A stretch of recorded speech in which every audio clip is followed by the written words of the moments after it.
Merci, Monsieur le Président. Beaucoup de choses ont été dites déjà au sujet de la Palestine, au sujet de l'Union européenne, et je vais essayer de ne pas les répéter, mais je vais néanmoins continuer le procès de l'Union européenne en quelque sorte. Le titre que vous avez mis, mon intervention, est assez évocateur. J'en avais proposé un autre, je crois. L'Union européenne, dans la surenchère guerrière en Ukraine, peut-elle être le promoteur d'une paix juste en Palestine?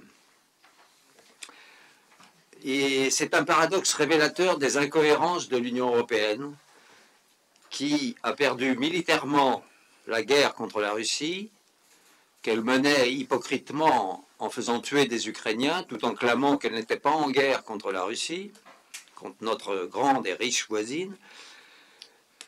Désormais, elle fait de la surenchère guerrière contre la volonté de paix des États-Unis et traite la Russie d'ennemi prioritaire contre lequel elle veut se préparer à faire la guerre, renforçant la direction supranationale de Bruxelles, outrageusement, car elle trahit les traités fondateurs du fonctionnement de l'Union européenne, ceci contre les volontés nationales.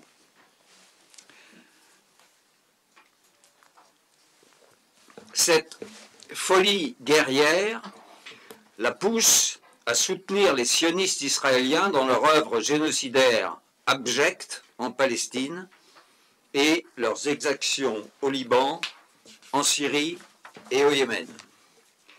Elle va jusqu'à menacer d'interdiction, voire de mettre en prison les citoyens européens qui soutiennent la cause palestinienne au fallacieux prétexte de soutien au terrorisme. Comment une telle entité, qui s'est arrogée des pouvoirs que les traités ne lui confèrent pas, qui a applaudi à la mise en place à Damas d'un gouvernement terroriste qu'elle reçoit à Bruxelles ou à Paris sur des tapis rouges, alors que ce gouvernement a déjà massacré des dizaines de milliers de civils innocents, alaouites, chrétiens ou sunnites quiétistes, notamment des femmes et des enfants.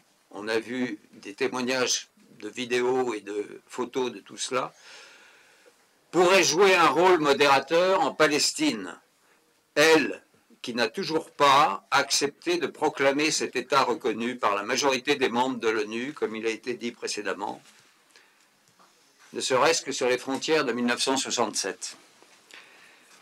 L'hypocrisie, voire la fourberie, érigée en principe diplomatique, ne peuvent que mener à l'effondrement souhaitable de cette structure.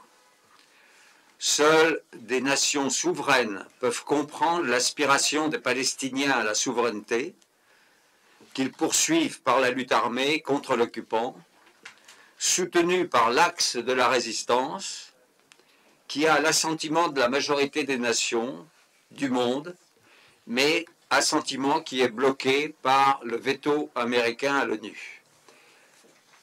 Toute la question israélo-palestinienne repose sur le soutien unilatéral des États-Unis à la politique israélienne. Il est évident que le jour où les États-Unis cesseront de soutenir l'État d'Israël, la paix pourra s'installer au Levant et en Palestine.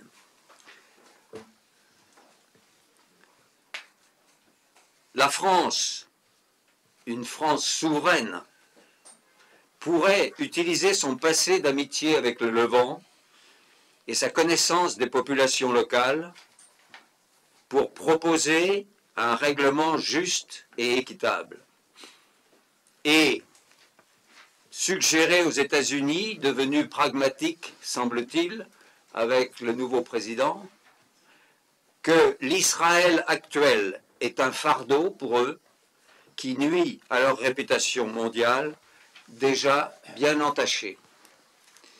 Je m'arrêterai là puisque beaucoup de choses ont déjà été dites et je ne les répéterai pas, mais j'approuve bien entendu tout ce que j'ai entendu jusqu'à maintenant. Merci. Merci.